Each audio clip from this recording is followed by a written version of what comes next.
आपल्या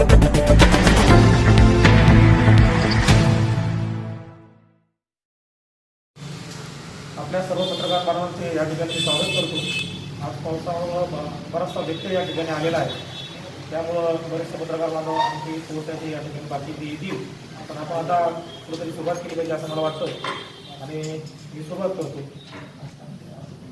सर्वप्रथम महाराष्ट्रातल्या मराठा समाजाच्या बाबतीमध्ये हे राज्य सरकार, महाआघाडी सरकार वेळकाळू धोरण अवलंबित आहे, हा आमचा स्पष्ट आरोप या ठिकाणी आहे।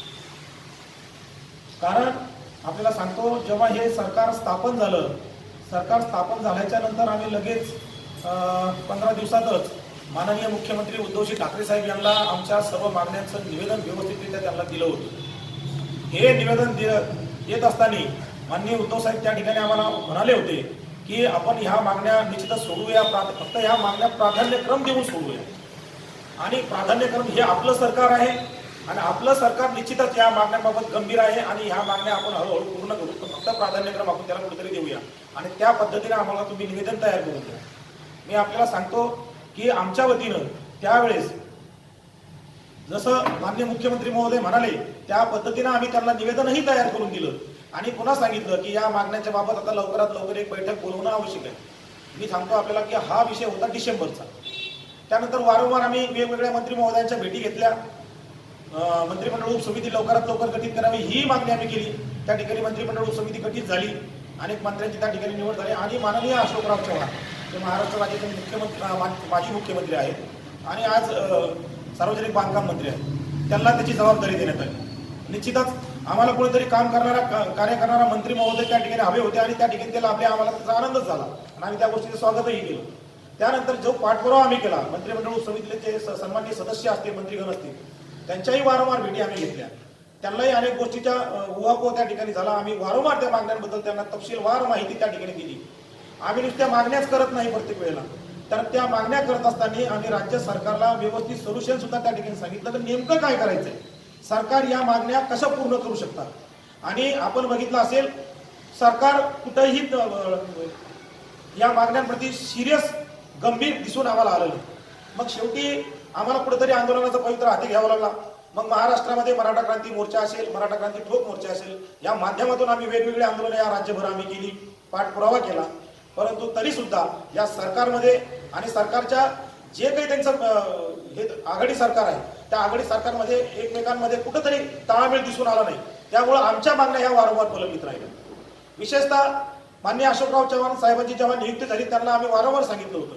अशोकराव चव्हाणांच्या आता मागच आपल्याला माहित असेल, माननीय एकनाथराव शिंदे साहेबांसोबत आमची 30 तारखेला बैठक झाली आणि त्या बैठकीमध्ये आम्ही हुतात्मा झालेल्या कुटुंबियांचा विषय त्या ठिकाणी उपस्थित केला होता आणि तो विषय त्यांनी नक्कीच पुढे नेला। त्या ठीक आहे, सरकारचा आम्ही त्या ठिकाणी आभार मानू की एक निर्णय सरकारने घेतला, परंतु हा निर्णय मागच्या सरकारने सुद्धा घेतला होता।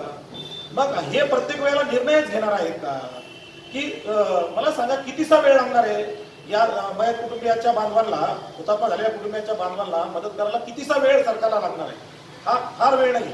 ठीक आहे, नोकरीसाठी आम्ही समजू शकतो की नोकरीमध्ये त्यांना सामावून घेण्यासाठी पात्रता, अपात्रता, त्या नोकरीचे निकष वगैरे याला उशीर लागू शकतो, परंतु आर्थिक मदत लवकरात लवकर व्हावी ही अपेक्षा असताना त्यांनी पुन्हा एकदा वेळ काढून धोरण मंत्रिमंडळ समितीमध्ये, मंत्रिमंडळ बैठकीमध्ये तरी निर्णय घेतला असता, परंतु त्या निर्णयाची कुठेतरी अंमलबजावणी लवकरात लवकर झाली पाहिजे होती। आणि 8 दिवस कशाला पाहिजे सरकारला?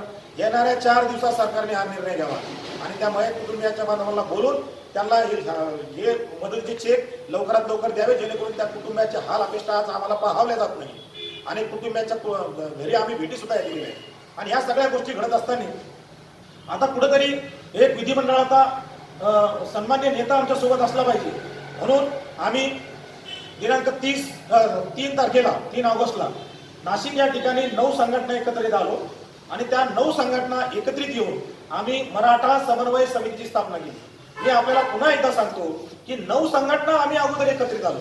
या संघटना एकत्रित झाल्यानंतर आमची जवळजवळ 2 तास बैठक त्या नाशिक या ठिकाणी झाली आणि बैठक झाल्याच्या नंतर आणायचे त्याचे आम्हाला मेटे साहेब त्या ठिकाणी उपलब्ध होते आणि आम्ही त्यांना त्या बैठकीत बोलावून घेतलं आणि आम्ही साहेबांना सांगितलं, आदरणीय साहेब कृपया आपण या मराठा समन्वय समितीचं पद भूषवावं, कारण की मराठा समन्वय समिती स्थापन करण्यात ठरलं आणि आपल्याला माहित असेल मराठा समन्वय समिती काही आजची नाहीये, ही 2008ला स्थापन झालेली समिती आहे। त्यामध्ये स्वर्गीय देवदाजी वडजे सर हे सुद्धा त्यामध्ये सरचिटणीस होत्या आणि 27 संघटना त्या काळात होत्या. आजही जवळपास पुण्यामध्ये जेव्हा आमचं जागरण गोंधळ आंदोलन झालं तिथंही बैठका झाल्या, तिथंही 10 संघटना जॉईन झाल्या आणि 19 संघटना आज राज्यामध्ये आहेत. अनेक संघटना आज आमच्या सोबत यायला तयार आहेत. आणि हे सगळं होत असताना राज्य सरकारचे जबाबदार मंत्री असतील आणि काही आमचे बांधव असतील बेबुडाचे आरोप आमच्या आदरणीय मेटे साहेबांवर तसेच आमच्या या समितीवर करतात. मला एक कळत नाही, गेली 20 ते 25 वर्ष काम करणारे या ठिकाणी आमचे बांधव आहेत. अनेक लढे यांनी दिलेले आहेत. मराठा क्रांती मोर्चा तर 4 वर्षात आम्ही काढला आणि कसा काढला काय काढला आपल्या सगळ्याला त्या बाबतीत माहिती आहे. परंतु तत्पूर्वी 1996 पासून तर आजपर्यंत आम्ही मराठा समाजाच्या मागण्यांबाबत राज्यभर रान वेगवेगळ्या प्रकारे उठवलेले आहे आणि त्या संघटनेचे हे सगळे शिलेदार आहेत. आणि हे सगळे एकत्रित येऊन जर लढा देत असतील आणि एखाद्या विधिमंडळाच्या सदस्याला जर पुढे करत असतील तर असे बेछूटपणाचे बिनबुडाचे आरोप त्यांनी करू नये. सगळ्यात जास्त माननीय अशोकराव चव्हाण यांनी जो बिनबुडाचा आरोप केला की भाजपची बी टीम आहे, भाजपच्या पुरस्कार हा सगळा कार्यक्रम चालू आहे. माझं अशोकराव चव्हाणांना आव्हान आहे या ठिकाणी, अशोकराव चव्हाणांनी हे सिद्ध करावं की आम्ही भाजपची टीम आहे. विनायकराव मेटे साहेब हे आम्हाला पद घ्यायला अगोदरच नाही म्हणाले होते, परंतु आम्ही सगळ्यांच्या आग्रहाखातीर त्यांनी ते पद स्वीकारलं.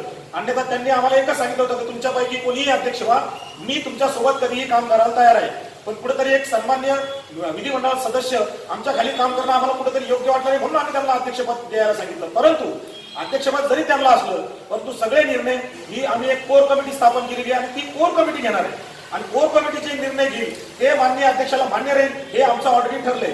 मग हे बिनबुडाचे आरोप करण्याचं कारण मला काही कळत नाही. आणि या आघाडी सरकारचे जे कोणी मंत्री असतील, सचिन सावंत असतील, सचिन सावंतला सुद्धा माझा चॅलेंज या ठिकाणी. काय सचिन सावंत प्रवक्ता म्हणून पुढे येतात आणि बडबड करतात? सचिन सावंत, तुम्ही फक्त मराठा म्हणून जन्माला आलात, परंतु मराठा म्हणून समाजासाठी एक कार्य तरी तुम्ही केलं का? कृपया ते सांगा. आम्ही नक्कीच तुमचा शाल शिरपळ देऊन योग्य सत्कार करू. परंतु बिनबुडाचे आरोप जर आमच्यावर तुम्ही केले तर निश्चितच तुमचा सुद्धा समाचार मुंबईमध्ये येऊन आम्ही घेतल्याशिवाय राहणार नाही, हे लक्षात घ्या. आणि अशोकराव चव्हाणांना सुद्धा आम्ही पुन्हा एकदा आवाहन करतो की त्यांनी सिद्ध करावं की आम्ही भाजपची बी टीम आहे.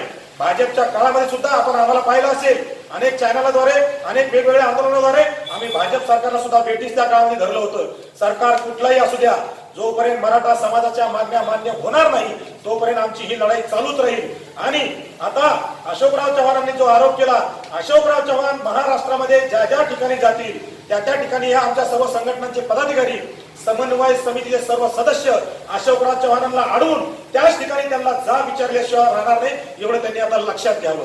दुसरा विषय, अशोकराव चव्हाण सांगतात एकीकडे की आमची समन्वय असावा असं आम्हाला वाटलं.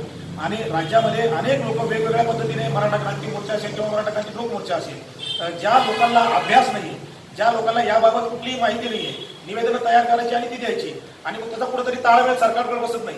मग तो ताळमेळ बसावा यासाठी या समन्वय समितीची आम्ही स्थापना केलेली आहे. आणि या ठिकाणी जरी कोणी वेगवेगळे लढत असतील, मी आपल्याला एक उदाहरण देतो.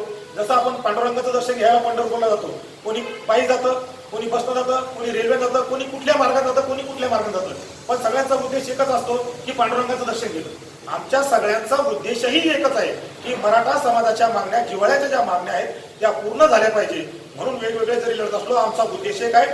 आम्ही एकमेकांशी वारकरी जे आहेत ना ते शेवटी पंढरीत जाऊन एक होतात. तुमचे वारकरी मात्र वेगवेगळ्या दिशेने चालले, पंढरी वेगळी झाली आहे तुमची. आता आपल्याला तोच विषय मी आपल्याला सांगतो की मागच्या 30 तारखेला आपण पाहिलं असेल, एकनाथराव शिंदे साहेबांनी ज्यावेळेस बैठक लावली, आम्ही राज्यभरातल्या वेगवेगळ्या जिल्ह्यातले वेगवेगळ्या संघटनांच्या पदाधिकाऱ्यांना सुद्धा त्या ठिकाणी बोलवलं होतं आणि ते निश्चितच त्या ठिकाणी एकत्र आले होते. आणि आम्ही एकत्रितरित्या माननीय एकनाथराव शिंदे साहेबांसोबत बैठक घेतली आणि सर्वानुमते एकच मागणी आम्ही त्या ठिकाणी केली आणि ती मागणी आता जवळपास एक मंजूर झाली, बाकीच्या मागण्या चालू आहेत. त्यामुळं ज्या ज्या वेळेस एकत्र येण्याचं प्रशासकीय लेवलला आमचं ठरलं जातं त्या त्यावेळेस निश्चितच आम्ही एकत्र येतो. आता जेव्हा आम्ही अनुदान देऊ, नोकरी देऊ, पुढचं आंदोलन कसं चालेल? विषय असा आहे, त्यांनी 42 बांधवांचा प्रश्न 29 नोव्हेंबर 2018ला त्यांनी आम्हाला आश्वासन दिलं होतं उपोषण सोडताना की एस टी महामंडळ दिवाकरराव त्यावेळेस त्यांच्याकडं परिवहन खातं होतं. त्यांनी त्यावेळेस सुद्धा सांगितलं होतं की आम्ही एस टी महामंडळामधून प्रत्येक जणाला या ठिकाणी नोकरी देऊ, परंतु 2 वर्षामध्ये कसलाही प्रश्न त्यांनी मार्गी लावला नाही. आज नुसती एकनाथ शिंदे यांनी घोषणा केलेली आहे, आणखीन कसल्याही पद्धतीने त्यांना नियुक्ती दिलेली नाही. त्यांना नोकरी सामावून घेतलं नाही आणि 10-10 लाख रुपये देऊ असं प्रत्येक कलेक्टरांनी पत्र दिलं होतं. ते देऊन सुद्धा दिले नाहीत. म्हणून जोपर्यंत त्यांच्या अकाउंटवर 10-10 लाख रुपये येत नाही आणि त्यांना नोकरीचं पत्र देत नाही तोपर्यंत आमचे आंदोलन चालू राहणार आहे. दुसरा भाग 17 तारखेचा जो जागरण गोंधळ आहे त्या 17 तारखेच्या जागरण गोंधळासोबतच उद्या आम्ही प्रत्येक जिल्ह्यामध्ये पालकमंत्र्यांना मराठा समन्वय समितीच्या वतीनं या ठिकाणी निवेदन देणार आहोत आणि पालकमंत्र्यांच्या माध्यमातून मुख्यमंत्र्याकडे त्यांनी हा प्रश्न मांडून लवकरात लवकर बैठक घ्यावी. त्या 42 बांधवाचा प्रश्न तर मार्गी लावावा. त्याचबरोबर मराठा समाजाचा जो आरक्षणाचा प्रश्न आहे त्याच्याबाबत सुद्धा गंभीरपणे त्याची दखल घ्यावी. जे उच्च न्यायालयामध्ये सर्वोच्च न्यायालयामध्ये या ठिकाणी जी वकील होती त्यांना पुन्हा त्या ठिकाणी सर्वोच्च न्यायालयामध्ये या ठिकाणी त्यांची नियुक्ती करावी. जे वकील बदलले होते त्यांना पुन्हा त्यात कार्यान्वित करावं अशा पद्धती सुद्धा आमची मागणी आहे. त्याचबरोबर सारथीचा विषय अजित पवार यांनी बैठक घेतली आणि वित्त विभागाकडे आम्ही सारथी वर्ग करू अशा पद्धतीचं सुद्धा बोलण्यात आलं. परंतु अद्यापर्यंत वित्त विभागाकडे सारथी घेण्यात आलेली नाही. या ठिकाणी विजय वडेट्टीवार यांची सुद्धा त्या ठिकाणून त्यांना काढून द्यावं आणि अजित पवारांनी स्वतःकडं या ठिकाणी खातं घेऊन 32 कोटीची मागणी असताना त्या ठिकाणी फक्त 8 कोटी दिलेली आहे. मराठा समाजाच्या प्रश्नासंदर्भात यांना फक्त कुठंतरी चॉकलेट दाखवायचं, गाजर दाखवायचं आणि मराठा समाजाला गप्प बसवायचं अशा पद्धतीचं आजपर्यंत या ठिकाणी होत गेलंय. म्हणून जोपर्यंत हे प्रश्न मार्गी लावत नाही तोपर्यंत आम्ही वेगवेगळ्या माध्यमातून वेगवेगळ्या जरी संघटना असल्या तरी आम्ही वेगवेगळ्या माध्यमातून मराठा समाजाचे प्रश्न मार्गी लावण्यासाठी रस्त्यावर उतरून आमचं आंदोलन चालू राहणार. तुम्ही अजितदादांना ज्या म्हणतात अजितदादांनी 8 कोटी दिले ना, 32 कोटी देण्याऐवजी पण सारथी त्यांच्याकडे वर्ग केली नाही वित्त विभागाकडे. आजही वडेट्टीवार यांच्याकडेच आहे. त्यांनी त्या बैठकीत सांगितलं होतं, संभाजी महाराज त्या ठिकाणी उपस्थित होते. बैठकीला त्यांच्या समोर सांगितलं होतं की आम्ही वित्त विभागाकडे हे प्रकरण सारथीचा वर्ग करू, परंतु आतापर्यंत वर्ग केलं नाही. कारण की काँग्रेसच्या मंत्र्यांनी प्रकरण सारथीचं विजय वडेट्टीवार यांच्याकडून काढून घेण्यासाठी विरोध केला आहे. यांना स्वतःचे खाते सांभाळायचे, मंत्रिपद सांभाळायचे का तुमच्या मंत्र्याच्या मर्जा सांभाळायच्या त्या मराठा समाजाचे प्रश्न मार्गी लावायचे हा मोठा प्रश्न आहे. आणि 8 कोटीपैकी आपल्याला एक सांगतो, 8 कोटीपैकी 5 कोटी तर मागचेच द्यायचे होते. सगळा विषय झालेला होता. मग 8 कोटी जर दिले, 8 कोटी म्हणजे खूप मोठे विषय नाही आहे. आज खऱ्या अर्थानं सारथी संस्था पुढे क्षमतेने जर कार्यान्वित करायची असेल तर आज सारथी संस्थेला 200 करोड रुपयाची गरज आहे. 200 कोटीची गरज आहे. आम्ही सगळं आमच्याकडे परफॉर्मन्स तयार म्हणजे टोटली आमच्याकडे सगळं तयार आहे. कसे काय कशासाठी अनेक विद्यार्थी आहेत ते वेटिंगमध्ये आहेत आमचे, कारण की निधीच उपलब्ध नाही आहे. मग आम्ही करणार काय हा सगळा विषय. आणि अजून एक विषय आपल्याला सांगायचा राहून गेला, या राज्यामधले सगळ्या पक्षाचे जे कोणी लोकप्रतिनिधी असतील, मग ते खासदार असतील, आमदार असतील किंवा संबंधित मंत्री महोदय असतील, यांनी सुद्धा वारंवार दुर्लक्ष आमच्या या मराठा समाजाच्या मागण्याकडे आणि मराठा समाजाकडे जाणीवपूर्वक केलेलं आहे. आज अनेक आरोप आमच्या मेंढे साहेबांवर होतात, परंतु विधिमंडळाचा सगळा रेकॉर्ड काढून पहा गेल्या 8-10 वर्षाचा, त्याच्या अगोदरचा. मेंढे साहेब तर 30 वर्षापासून लढत आहेत, परंतु गेल्या 5 वर्षाचा रेकॉर्ड जरी काढला ना आपण, सगळ्यात जास्त वेळेस विधिमंडळामध्ये प्रश्न उपस्थित करण्याचं काम जर कोणी केलं असेल ते आदरणीय विनायकराव मेंढे असतात. आणि सभागृह भर पाडण्याचं काम सगळ्या लोकांना सोबत घेऊन, सगळ्या आमदारांना सोबत घेऊन ते जर काम कोणी केलं असेल ते विनायक मेंढे असतात. मग हे सगळं करत असताना मग बाकीचे आमदार मूग घेऊन गप का बसले? म्हणून आता मराठा समाज त्या आमदाराला त्या ठिकाणी जाऊन विचारणार हे आमचं ठरलेले. परंतु हे म्हणायच्या अगोदर आम्ही त्यांच्यासाठी त्यांच्यासोबत कुठेतरी हितगुज साधणार आहोत. मग त्याचाच एक प्रकार म्हणून आम्ही 12 तारखेपासून संपूर्ण राज्यभर संबंधित आमदार असेल, खासदार असेल, त्यांना पत्र व्यवहार करण्याला सुरुवात केली. आपण पाहिलं असेल काल आम्ही औरंगाबाद जिल्ह्यातील जवळपास 6 आमदारांना या ठिकाणी पत्र दिले आणि राहिलेल्या आमदारांना ते आता उपलब्ध नसल्यामुळे आम्ही त्यांनाही देणार आहे. म्हणजे हे संपूर्ण महाराष्ट्रामध्ये आम्ही मराठा समाजाचं निवेदन त्या संबंधित आमदारांना दिलंय आणि आमदारांना आम्ही प्रश्न आम्ही सांगितलंय की त्या संबंधित विधिमंडळ, विधान परिषद असेल किंवा विधानसभा असेल त्या ठिकाणी जाऊन आपण मराठा समाजाबाबत प्रश्न उपस्थित करावे. नुसतं सभागृहातच नाही तर आज आपल्या पक्ष प्रमुखाला सुद्धा या बाबतीत आपण धारेवर धरावं किंवा तिथं आग्रह करावा आणि मराठा समाजाच्या मागण्या पूर्ण करण्यासाठी आपण पुढाकार घ्यावा असेही आवाहन राज्यातल्या सगळ्या आमदारांना आम्ही करत आहोत. आणि हे जर राज्यातल्या आमदारांनी जर केलं नाही तर त्या मतदारसंघातले आमचे मराठा बांधव, मराठा समन्वय समितीचे सदस्य निश्चितच त्यांना जाब विचारल्याशिवाय राहणार नाही. हे मात्र यापुढे आता तुम्ही अशोक चव्हाणचं उपसमितीचं अध्यक्षपद काढा म्हणता, एकनाथ शिंदेकडे द्या म्हणता. काय फरक पडतो तुम्हाला या दोघांमध्ये? कशासाठी आम्ही आपल्याला सांगू इच्छितो की एकनाथ शिंदेच असावे असं आम्ही जरी म्हटलो असलो, पण एकनाथ शिंदे आणि तत्सम कोणी मंत्री असेल असंही आम्ही म्हणालो. फक्त एकनाथ शिंदे यांचं नाव त्या ठिकाणी टाकलं म्हणून ते नाव जास्त करून पुढे आलं. आमचं म्हणणं एकच आहे की अशोकराव चव्हाण आपण पाहिलं असं 27 तारखेच्या सुनावणीमध्ये राज्य सरकारने त्यांच्या वकिलांमध्ये किती ताळमेळ आहे, किती मस्त त्यांची समन्वय आहे हे दिसून आलं. अख्ख्या राज्यामध्ये पाहिलं, अख्ख्या समाजामध्ये पाहिलं. मग याचा अर्थ त्यांना कुठेही याबाबत काही घेणं देणं नाहीये. मग ताळमेळ नाही आणि संपूर्ण तयारी आहे असं एकीकडे एक म्हणायचं आणि एकीकडे करायचं दुसरं. आमच्या ज्या वेळेस VC झाल्या माननीय अशोकराव चव्हाणांसोबत, त्या ठिकाणी या सगळ्या प्रक्रियाबाबत, आरक्षणाच्या प्रक्रियेबाबत त्यांनी आम्हाला जे शब्द दिले ते शब्द त्यांनी कोर्टामध्ये त्या दिवशी त्या ठिकाणी अजिबात पाळलेले नाही. जे जे शब्द आम्हाला या ठिकाणी दिले होते मी आपल्याला पहिलेच बोललो, काही वकील बांधवांची नियुक्ती असेल, काही नेमकं ब्रीथिंग कसं करायचं, त्या सगळ्यांचा समन्वय साधायचा, हे अद्यापर्यंत अशोकराव चव्हाणांनी केलंच नाही. म्हणजे अशोकराव चव्हाण याबाबत गंभीर आहे का? मग जर ते गंभीर नसतील तर त्या पदावर राहण्याचा त्यांना अजिबात अधिकार नाही. दुसरा विषय, मंत्रिमंडळ उपसमिती ही नुसती आरक्षणापुरती मर्यादित नसून, नमस्कार, ये राज्य सरकार आरक्षण के बारे में कहीं भी गंभीर नहीं दिखाई दे रही है. बारंबार हमने माननीय मुख्यमंत्री या तो वो जो उप समिति के अध्यक्ष अशोकराव चव्हाण होंगे या तो उप समिति के सब मंत्री महोदय होंगे, हर किसी से हमने मुलाकात करके उनको बार बार निवेदन हमने वहाँ पे दिए. लेकिन निवेदन देने के बाद भी अब तक उन्होंने कोई भी मीटिंग वहाँ पे कॉल नहीं की है. इस बात का हम जाहिर सरकार का निषेध करते हैं. 27 तारीख को आपने देखा होगा सुप्रीम कोर्ट में राज्य सरकार ने जो करना चाहिए था, जिस तरह से वहाँ पे अपनी ये रखना चाहिए थी, वो वहाँ पे सही मायने में उनके जो वकील है उनके वजह से उनकी तरफ से वहाँ पे रखी नहीं गई और इसकी वजह से आगे तारीख बढ़ के वहाँ पे मिली. ये गलत बात है. राज्य सरकार क्या कर रही है तो कृपया राज्य सरकार ने हमें वहाँ बताना चाहिए था कि राज्य सरकार कुछ कर रही है या नहीं कर रही है. इसी के चलते हम लोग अभी इस राज्य में जो संबंधित पूरे इसके विधानसभा के सदस्य है, विधान परिषद के सदस्य है या तो फिर MPs है, उन सभी लोगों को हम निवेदन दे रहे हैं 12 तारीख से और इसके आगे ही देते रहेंगे.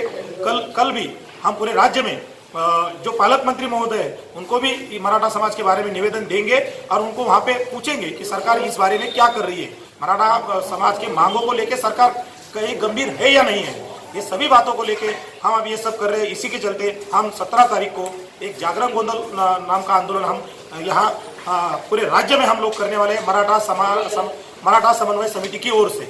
और जब तक ये राज्य सरकार हम लोगों के मराठा समाज की मांगों को लेकर जब तक गंभीर नहीं बनती है और उसके बारे में घोषणा नहीं करती है, तब तक हमारा ये आंदोलन चलते रहेंगे. ये सरकार ने याद रखना. सर, अशोकराव चव्हाण का विरोध क्यों?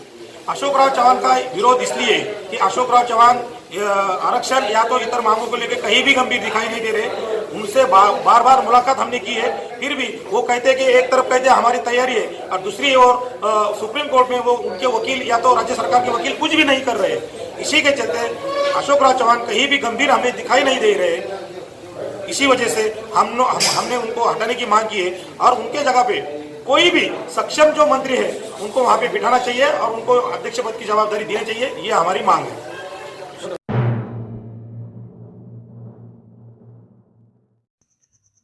रोज नई खबरों को देखने के लिए हमारे औरंगाबाद समाचार चैनल को सब्सक्राइब कीजिए और नोटिफिकेशन पाने के लिए हमारे बेल आइकन को दबाइए ताकि हर खबर की नोटिफिकेशन आपको मिलती रहे.